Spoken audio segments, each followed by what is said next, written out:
To the south of the city centre and overlooking the sea from its hanging garden, the royal palace was built in the early 17th century by Domenico Fontana for the Count of Limos and the Viceroy Catherine. Today, the royal palace is a national museum and library. The library is situated in the eastern wing surrounded by the palace gardens and is a much frequented centre for research and studies thanks to the rich collection of scrolls, rare manuscripts and miniatured books. The museum is a venue for numerous cultural initiatives and was historically the royal residence. The royal apartments, consisting of 30 rooms located around the courtyard, are the oldest etiquette rooms, including the small theatre, the chapel, the throne room and the ballroom. The royal palace was the centre and symbol of power in southern Italy up until 1860. It was the seat of the Spanish and Austrian viceroys, and later of the independent Bourbon kingdom, and outlying seat of the Kingdom of Italy until it became state property in 1919, although the Savoy royal family still inhabited the upper floors until 1946.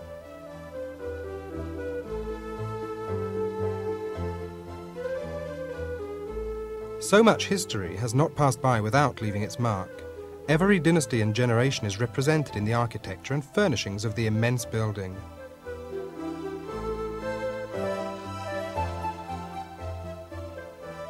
Two issues of the Heritage of Naples collection will provide a veritable catalogue of this museum, which is perhaps little known even to the majority of Neapolitans. One issue will deal with the library, the court theatre and the chapel, while the other will cover the architecture, furnishings and paintings.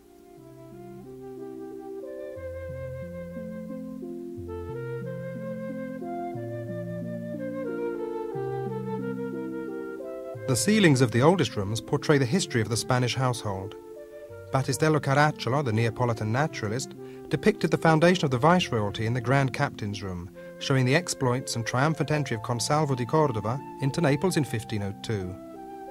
The Bourbon-dominated 17th century introduces its own dynastic presence into the historic annals.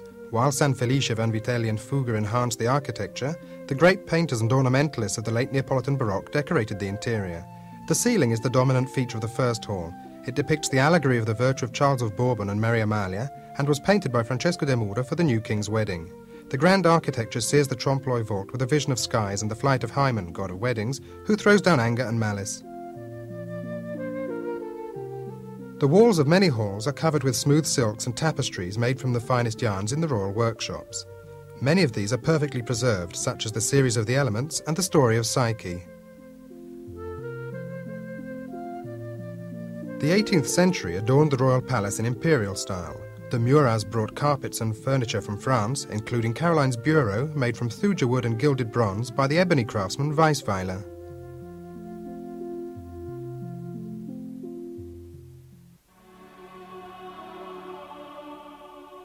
The rich furnishings of the royal chapel are all intact and are centred around the precious 17th century altar by Dionisio Iazzari in stone and gilded bronze from the Church of St. Teresa.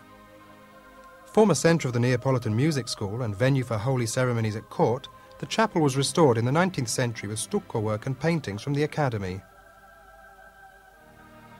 A number of modern display cabinets provide a permanent exhibition of the vestments, relics, silvers and sculptures which document the religious life at court and the decorative arts between the 17th and 19th centuries.